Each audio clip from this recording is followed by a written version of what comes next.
John, what's the coolest piece of currency you brought to Memphis? Well, it's probably not the coolest piece, but an interesting piece is the Commercial and Agricultural Bank of Texas. It was the first bank chartered west of the Mississippi in 1835 by Mexico when Texas was part of Colonial in Texas. And Samuel May Williams got the charter, but the war broke out before they opened at Columbia. And it's denominated in $1 or un peso. And it comes in about 5 or 6 different denominations, but the $1 or 1 peso is the only one you can get. It finally opened in Galveston in 1847 and went bankrupt in about 1857, something like that.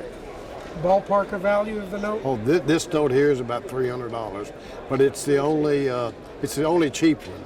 Other denominations, if they're complete notes and not made up off of other notes, they're probably $1,000 up to $15,000.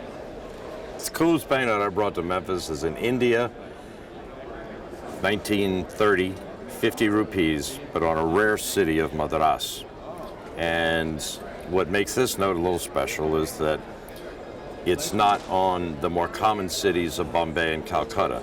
The design itself is really an iconic design for the Indian series. It's probably the rarest single denomination of George V.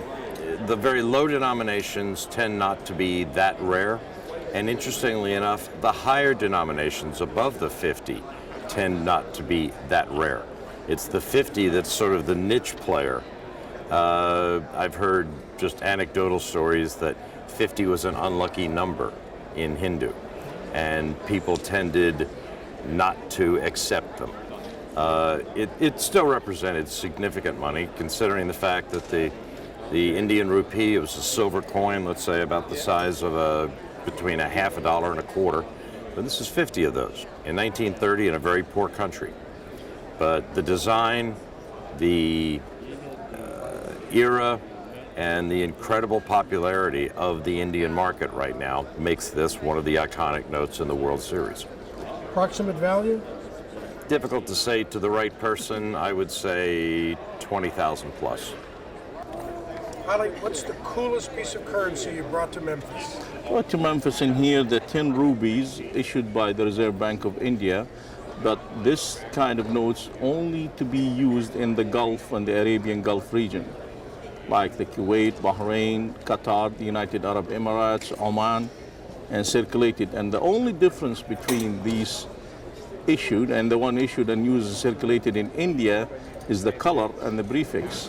The prefix of this here, all these Gulf, they call them a Gulf rubies, and all of them they start with the prefix Z as a fractional, Z over a number. And the color is red for the 10 rubies, but if you look at the Indian issued one, it's a purple. And there is a huge difference in the price, because the Indian 10 rubies, it's worth maybe about $10 to $15 in uncirculated, and such a note like this, it's worth over $1,000. It's highly in demand and highly collectible. Joel, what's the coolest piece of currency you brought to the Memphis show? The coolest piece of currency is one I bought yesterday, which is a third of a dollar from Virginia, Colonial currency, dated 10/20/1777.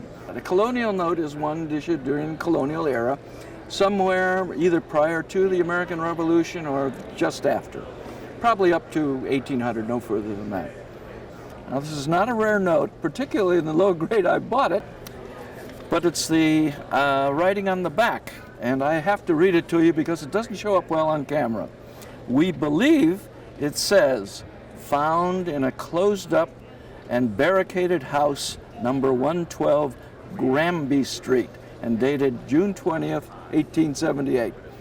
And that's the history of this note so far as I know it. But I thought it was really neat. Ballpark of value? Probably less than $100. Jeremy, what's the coolest piece of currency you brought to the Memphis show? Well, this is a really exciting piece from Mali, the 5,000 francs and the 10,000 francs. are one reason why people collect world paper money. The beauty, the artwork, large denominations are uncommon, and they're rare, and French colonial notes are a very desirable area of collecting. French colonial is very strong right now, French Africa, and Mali has been in the news lately, and that helps promote, collecting some of these rare currencies. And the novice will walk by who has no interest in world paper money or knowledge, and will see a note like this and stop, and then they have to ask, where's it from? Is that really a banknote? That's a piece of art. And it goes from there, and then hopefully they become collectors themselves down the road. Ballpark of value. This one is around $1,400.